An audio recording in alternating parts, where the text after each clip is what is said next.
Thank you, Madam Speaker. And I want to start by acknowledging that I'm speaking today from the traditional territory of the Wasanic Nation. I raise my hands to you, Haishkasiam. Thank you for the opportunity and all honor to my colleagues gathered here. I also want to specifically thank the Honourable Member for Parry Sound Muskoka and the Conservative Caucus for organising this morning's speeches so as to allow me an opportunity to speak to the bill. Highlighting right from the beginning what I think will be a theme for what I want to say at this point about Bill C-3, which is starting from a vantage point of non-partisanship, generous again for the official opposition to grant a speaking slot this morning, as we are coming together to support good legislation. We, of course, have referenced many times that the origin of this legislation is entirely nonpartisan in that, as we all know, it was put forward by Rona Ambrose. It's an extremely important piece of legislation. She put it forward when she was interim leader of the Conservative Party, and it did pass Parliament, and as we all know, it got bogged down in the Senate. To see it come back here now as a government piece of legislation, in other words, liberal legislation, is extremely heartening. It is important legislation. I want to emphasize a couple of things, though, in today's presentation to let the Canadian public know the ways in which the bill has been improved from when it was first tabled and improved again in a spirit of nonpartisanship. The essence of the bill, of course, is found in many decisions that enraged citizens of Canada, men and women, and non-binary people who looked at this and said, what on earth, how can we have judges make pronunciations from the bench that, and of course, famously, and I've spoken to this already in the House, the judge who said, why didn't the victim keep her knees together? Judges who make assumptions against the interests of victims, an assumption that, well, a woman who'd been sexually assaulted wouldn't have responded that way, would she? Wouldn't you do the following thing so that the judges, without any training, imagine what they might do in similar circumstances and then hold that as evidence against the veracity of a victim's claim? These things were what gave rise to the bill.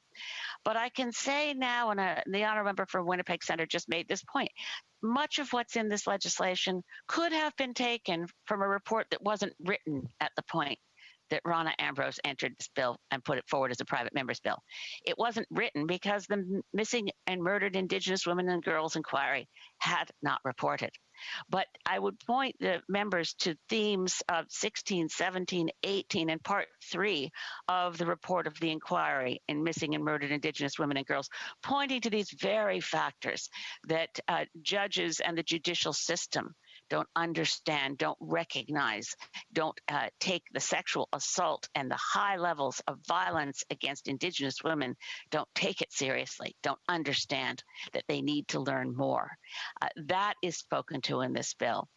And we also, of course, have been at the point the bill came forward, very occupied as a society with questions of violence against racialized people, what's now the acronym BIPOC, Black, Indigenous, People of Color, who are more at risk of violence and more at risk in disproportionate numbers of being jailed for crimes.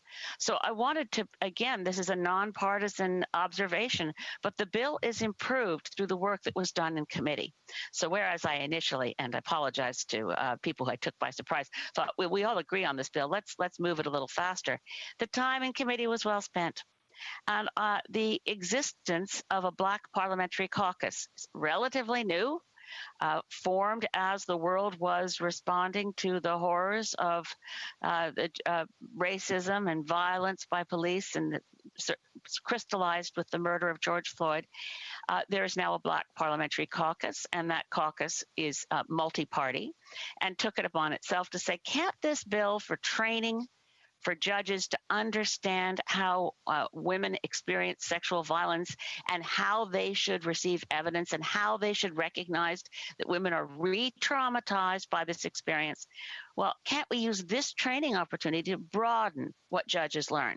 So for Canadians watching this, the bill now includes language that the continuing education for judges on matters related to sexual assault and social context now include the specific language, quote, which includes systemic racism, and systemic discrimination. Again, a multi-party response and a way to improve the legislation. And I particularly am so proud of the work of the honourable member for Fredericton, who is a member of the Green Caucus. And this amendment was accepted. Obviously, I say obviously, many Canadians wouldn't know that as a party with fewer than 12 members of Parliament, Green Party MPs are not allowed to sit on committees. But we do have this new process, new since Stephen Harper, that you can look at it as an opportunity, or you can look at it that we are compelled to be it clause by clause in committee. But it's quite worthwhile when an amendment gets passed. And in this case, for her work, the honourable member for Fredericton is responsible for this amendment in the law, which in looking at the group of people who advise on the content of the training judges receive, that language now includes Indigenous leaders and representatives of Indigenous communities. That's a quote from the legislation with the new amendment, thanks to the honourable member for Fredericton.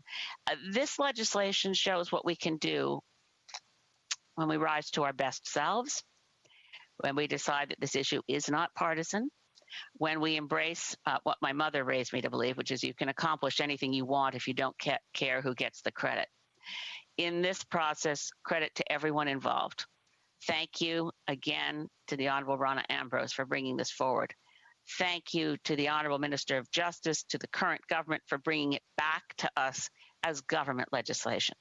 Thanks to everyone who laid a single hand. There are many fingerprints on this legislation, and they are all helpful. They are healing. They are feminist. They are racialized, and they understand that we must do better. This legislation is a first step. We must do more to ensure proper services for women who've been victims of sexual violence. I commend to members who are looking for a model for their own community that in Victoria, BC, the Victoria Sexual Assault Centre and Clinic is a model, an absolute model for how to aid victims of sexual assault and violence. We must do more in our communities, and we must do more as parliamentarians. I appreciate the time allowed this morning to speak to the bill. I look forward to its passage, I hope, unanimously. Thank you, Madam Speaker. Questions et commentaires, questions and comments. The Honourable Parliamentary Secretary of the Government House Leader. Yes, thank you, Madam Speaker. It's amazing in terms of what it is that we can do on the floor of the House of Commons. You know, last week we passed legislation relatively quickly when all parties, Greens, New Democrats, Conservatives, Liberals, all came together, and we passed wage subsidy legislation and rent assistance. And then it went on to the Senate, and it's actually received royal assent. Now we have yet another piece of legislation that appears to have the support, again, of Greens, New Democrats, Conservatives, and Liberals. And hopefully it will go to the Senate later today. And I'm wondering if the leader of the Green Party, or the former leader of the Green Party, could just provide her thoughts in terms of just how constructive we can be on the floor of the House of Commons once we collaborate and work together. The Honourable Member for Sandwich Gulf Islands. Thank you, Madam Speaker, and thanks to the Honourable Parliamentary Secretary.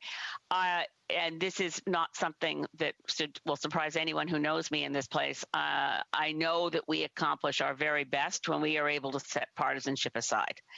And when we are together in common cause, the Parliament of Canada represents the best of Canada. When we allow ourselves to devolve into, oh, I know, I've got a sucker punch idea, that'll go over really well in question period, that's when Canadians are disappointed in us. So if we can see ourselves first and foremost as parliamentarians and somewhere down the list as politicians, I think we'll make Canadians proud of us. I remember the words of our current speaker when he accepted election as speaker, that we should conduct ourselves in ways that would make our children proud if they happened to tune in. And today is one of those.